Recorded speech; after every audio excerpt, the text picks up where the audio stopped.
নমস্কার, আমার নাম তানিয়া পাল। আমি একটা কবিতা বলি শোনাচ্ছি। ভবানী প্রসাদ মজুমদারের লেখা স্বাধীনতার মানে।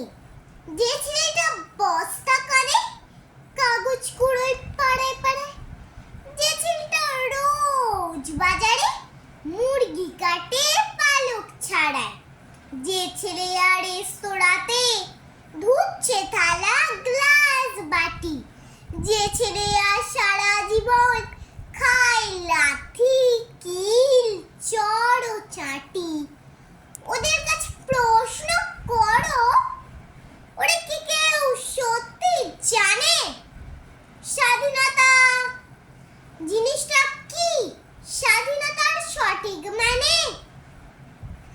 যে মেয়েটা ভোর না হতেই মায়ের সাথে যাচ্ছে কাজে, যে মেয়েটা পরের বাড়ি কাপড় কাচে বাসন মাজে, যে মেয়েটা গোবর কুড়োয় ঘুটেও দেয় কয়লাও বাঁচে, যে মেয়েরা পায় না আদর সারা জীবন কারোর কাছে, ওদের কাছে প্রশ্ন করো, ওরা কি কেউ সত্যি জানে স্বাধীনতা দেখতে কেমন, স্বাধীনতার সঠিক মানে?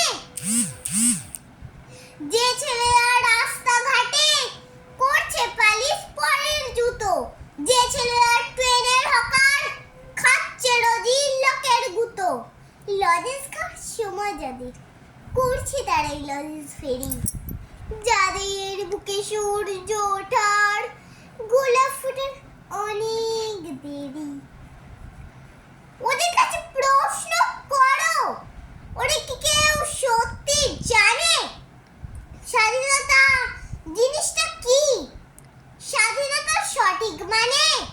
স্বাধীনতা মানে বুঝেই নীল আকাশের বন্ধু পাখি, স্বাধীনতা মানে বুঝেই চাঁদ তারাদের পড়ায় রাখি, স্বাধীনতা মানে বুঝেই বইছে বাতাস নিরপতি, স্বাধীনতা মানে বুঝেই কজন সজন সত্যি জানে, স্বাধীনতার সংজ্ঞা খোঁজো শেকল ছেঁড়া পাখির গানে। নমস্কার।